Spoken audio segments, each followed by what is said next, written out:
Welcome to The Source, where we combine the headlines with in-depth conversations with the newsmakers themselves. I'm Pinky Webb. The Philippines partially lifts a deployment ban to the Gulf state of Kuwait. Skilled and semi-skilled workers may now seek employment there, but the restriction for household helpers stay. Presidential spokesman Harry Roque said the ban was partially lifted after the Philippines and Kuwait signed a deal on May 11th to protect Filipino workers. Roque said Malacanang is waiting for advice from Special Envoy to Kuwait, Abdullah Mamao, regarding the deployment ban for domestic helpers. How will the deal between Kuwait and the Philippines affect OFWs in the Gulf state? Let's go straight to the source of the story. ACTS-OFW Party List Representative Aniceto, Bertiz. Congressman, good to see you again, sir. Good morning, Pinky, and good to see you again. So are you happy with this memorandum of agreement? Oh yes, the signed one, I'm happy and supporting it. Actually, it's a good start because for so many years, we never had an agreement, especially on the vulnerable sector, the domestic workers. Yeah, and there's so many agreements signed that it looks so good. Yeah. Maganda masyado. Isa-isahin natin, Congressman. Okay, let's put some of those on the screen. There are two parties here. The first party referring to the employer, no, and the second party is referring to the employee. So yung una po, some of these would be to ensure that the employer shall provide the worker kailangan with food, housing, clothing, and ito, sir, register the domestic worker in health insurance system that covers his or her treatment in case of illness due to work. Meron ba ho nun dati? Actually, existing na yan sa standard employment contract, lahat ng mga domestic worker, Pinky, pero naaabuso pa rin. Kaya nga, balikan lang natin kasi parang napakabilis ng pangyayari. Permanent ban, then Sundays, okay na, signing of MOU, diba? So, although it's a very clear and strong message naman, stand of our presidents that sent message to so many countries, not only Kuwait, that he really protects our OFWs. Ang tanong nito, as this MOU will going to protect the vulnerable one, which is the domestic workers. We don't have any issues on formal workers. Yung skilled and semi-skilled. Yes, okay. Yes. Balikan natin, January 2018, nag-impose ang presidente ng ban just because in December, meron tayong reported, I think, 4 suicide cases. And in 2016, we have 83 cases, death cases. And 2017, nag-increase ng 103. Less than 2 years, meron tayong mahigit na 200 death cases. And some of them, or most of them, are suicide and maltreatment, and some are natural deaths, diba? Ito yung nakakabahala.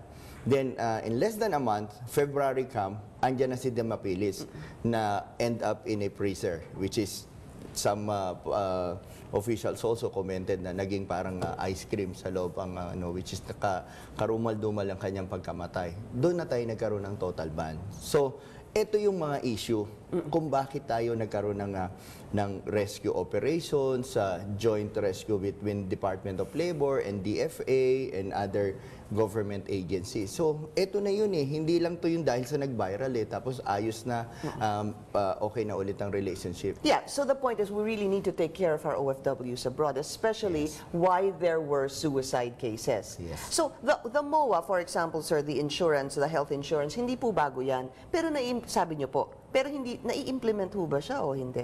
Hindi kasi biruin mo meron tayong isang case last year na pinalo ng tubo sa ulo, di ba? Nakauwi na siya just last couple of weeks ago, kasabay namin siya. We tried to pursue the case pero wala rin nangyari, di ba? Actually, the president himself was asking for a report on the suicide cases if we even file Kasi ang problema, tanggap na lang tayo ng tanggap kung ano yung i-report ng pulis sa atin, suicide yan Meron bang suicide na amputated ang isang kamay, di ba? During some of those cases. So we're not investigating it well enough, you think? Yes. Actually, ang mahirap dyan, Pinky, ito talagang vulnerable sector, which is the domestic workers. From the source itself, problema na doon sa mga ilang libong umuwi niyan, halos napakarakilang bilang. Ilan daan dyan ang minors, ilan daan dyan ang no read, no write, unprepared, they are not job ready. But that's why there's a MOA. Di ba parang kailangan may recruitment, yung recruitment kailangan may training to find out ano yung culture doon sa bansang pupuntahan nila, especially Kuwait. All right, sir, but I wanted to get back to this. So, even if they say now that there would be health insurance that will cover the domestic helper from any injury due to work, Do you believe that or not? Mangyayari ba yan? Actually, meron na yan sa kontrata. Meron pa nga tayong tinatawag na mandatory insurance that you can repart them or repatriate them anything that happens or may problema, di ba? So, in place na talaga yan. So, if true, ano to? What is the memorandum of agreement for, sir? It's a good start. It's a good beginning na meron tayong talagang pinagpirmahan ng agreement na irerespeto nila to. Pero hanggat hindi natin binabago, Pinky, yung proseso at sistema ng pagpapadala ng mga domestic workers, hindi mo pa rin maiiwasan na ma-zero out. Ngayon, meron pa tayong 600 na nasa ward ngayon, di ba? As reported by OMWA. And prior to that, 3 weeks ago, it's around 900. So, nakauwi na rin yung iba. Anong gagawin natin dito? I-zero out muna natin, di ba? Kasi nakakagulat naman hindi pa talaga natin na-resolvahan yung problema ng mga maltreatment cases, yung mga wala pa tayong napakulong na locals or even Kuwaiti, we didn't run after them. Hanggang ngayon, malabo pa rin yung hustisyang hinahanap natin para kay Joanna. You know, I wanted to bring this in. Secretary Bello made a comment that yung about the vulnerable sector that you're talking about. Pakinggan po natin para manggaling mismo kay Secretary Bello. Maybe in 1 or 2 weeks' time, we will be able to assess the situation. And then, having said that, alam mo kasi, yung pagmamalupit at pag-aabuso sa ating mga overseas households service workers, perception lang yan. Oo, perception lang because alam mo, out of the 17,000 household service workers there, our records will show na only 1.7% are the victims of abuses. Congressman, what do you say to that? Perception lang daw ho yan because out of the 17,000 domestic helpers, only 1.7%. Yun po sinabi niya. Alam mo, kinikilabutan ako 170,000 if you do your math. Hindi, 17,000 he said. Domestic helpers. That's what he said. That's 170,000 total of domestic workers in Kuwait. We have to know our numbers.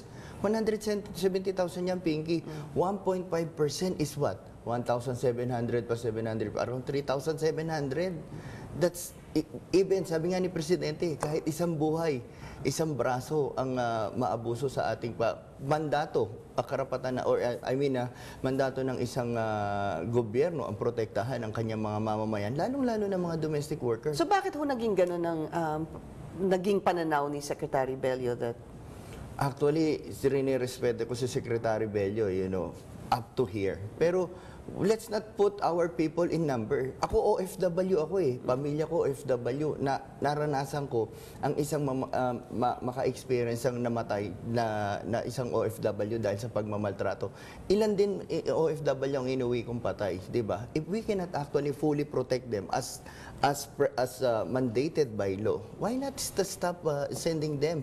Give them job here back home. That's the problem. I guess that's another problem back home. But what you're saying is why we need to protect them. Kaya po pumapasok si MOA, si Memorandum of Agreement, to protect the workers. So, I want to bring in some of the other, isa sa problema, Congressman, I know you know this, is yung sa passport. Ngayon, sinasabi po na hindi na pwede kunin ng employer any of the domestic workers' personal identity documents, including passports. That's a good thing. Yeah, that's a good thing. Okay, so yan kasi hindi ginagawa ngayon. Ito po bago. Kahit hawak ng tao yung passport Pinky, dahil nga sa kafala system at you need an exit clearance before you can even get out of that country, any Middle East country, you still need a clearance from the employers. Kaya ka nakatambak dyan, nakatenga ka sa because the employer is not letting you go. Sige, ito.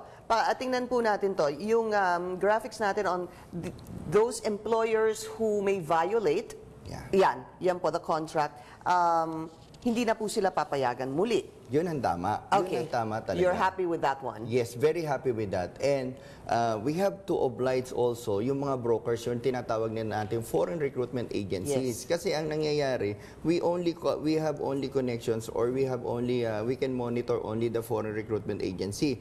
But once the domestic worker has been passed to an employer and the employer pass it to another employer and to another employer, paano mo na siya hahabulin? Which is part of the MOA? Nandun Yes. din po yun, pero tatalunan po natin yun later. So, babalikan ko lang po yun. Sinabi, disqualify employers who have records of contract violations or abusing workers. So, that's a good thing, sir. And what about yung paggamit po ng mga cellphone?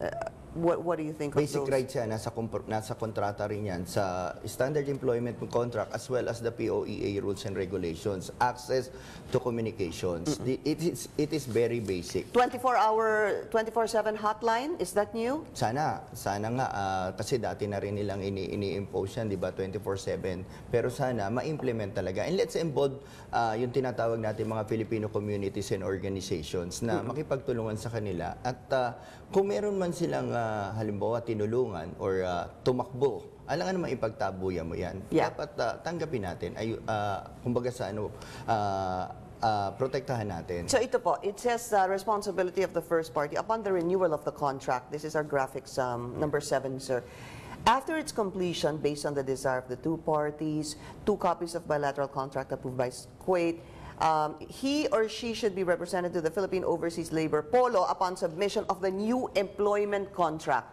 Does that solve the problem you were talking about a while ago, sir? Yung paglipat-lipat ng mga OFWs natin from one employer to another? Sana ma-implement. Kasi dati na yan eh. Kasi nga, dati na rin ba to? Kasi if you transfer a worker which is meant for Pinky Web and transfer it to another person, to John Bertiz, you have to inform the Polo. And it's not happening? Kaya nga nagkaroon ng term na benta-benta because hindi nila na-moment. How we can...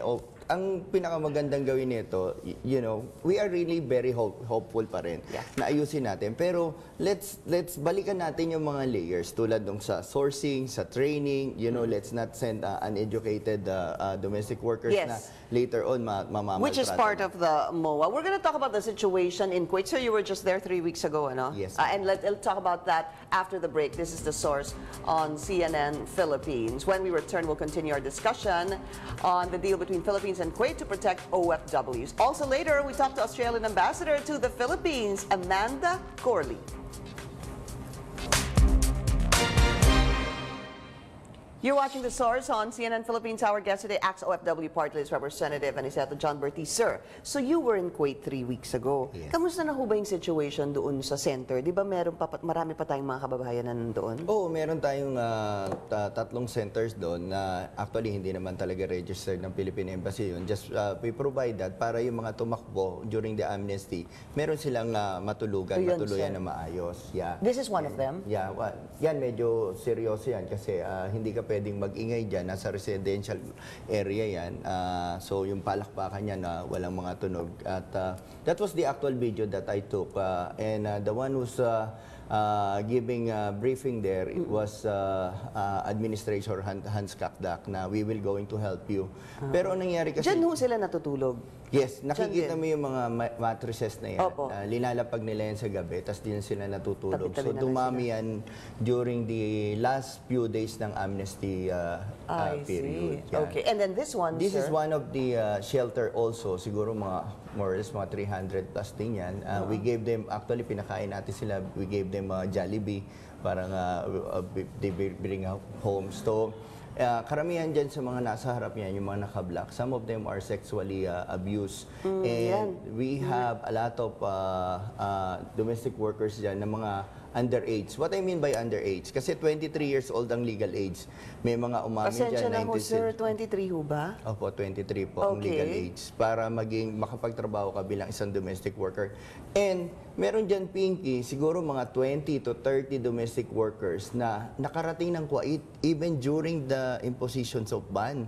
So, ibig sabihin, talaga may sindikato na nagpapadala dyan, di ba? So, yun ang Hindi sila tumitigil, sir, ha? Yes, hindi sila In tumitigil. spite of the ban? Yeah, kasi In spite of the anger of the President? Despite of the anger of the President, yun ang talagang dapat masolusyonan dyan eh. MOA is okay. It's between 2 countries and strengthening the relationship. Balikan natin dito, di ba? Nakapag-deploy ka ng mahigit 30 na during the ban eh. Kasi nga yun yung mga na-stamp na sa passport. So, it's either dinaan sa backdoor yan or may mga binayaran na kasabot yung mga recruitment agency na yan sa, And that's a fact. sa immigration. That's the fact also. And how we can run, do we already have a inventory of all those distressed workers na habulin natin yung mga employer nila, especially yung mga pinatransfer. Are you confident that that can still be done now? Na mahabol pa yung mga abusive employers? Yes, kasi meron pa tayong ban eh. Kasi nga, napaka-importante talaga na ma-remain yung deployment ban sa domestic worker hanggat hindi natin nasolusyonan to. Mag-usap ang parehong bansa. On a last note, sir, you mean that once the MOA, it's been signed at pagkatapos pong magkaroon na po ng pag-uusap, you're still not confident that the deployment ban on OFWs should be lifted? Yes, not for the formal workers and skilled workers. I support yan kasi meron na protection in place yan. Doon sa mga domestic workers ang problema. Ayoko, lalong-lalo na sa Kuwait. Unless otherwise, hanapan muna natin sila ng ibang alternatibo. Or kung talagang seryoso tayo na magpadala dyan, yung mga tinatawag na job ready. And let's just select the employers. Meron namang kategorya yan, Pinky, na dapat ang employer ganito ang sahod, ganito ang bilang ng anak, more than that. Meron niyang qualifications, criteria. Huwag natin gawing commercialize at maging factory tayo ng mga domestic workers and because of the money. And isa pa, ang challenge natin, lalong-lalo na sa POEA, IACAT at NBI, i-crack down yung mga foreign nationals and illegal recruiters na nag-i-involve sa recruitment of domestic workers. Napakarami sila na nakaupo ngayon sa mga recruitment agencies and hinahayaan natin ng openly ang mga yan. So marami pang dapat solusyonan. From training to preparations, verifications of the real age, lahat. Tapos yung receiving country naman, they should also implement yung tinatawag na post-arrival orientation seminar para alam ng mga kababayan natin na ganito ang kultura. Right. All right. Thank you, ACTS-OFW Partylist Representative Aniceto Bertiz. Sir, thank you. Maraming salamat po sa inyo. You're watching The Source on CNN Philippines. Coming up, Australian Ambassador to the Philippines, Amanda Gorley, will talk about improving ties between the two countries.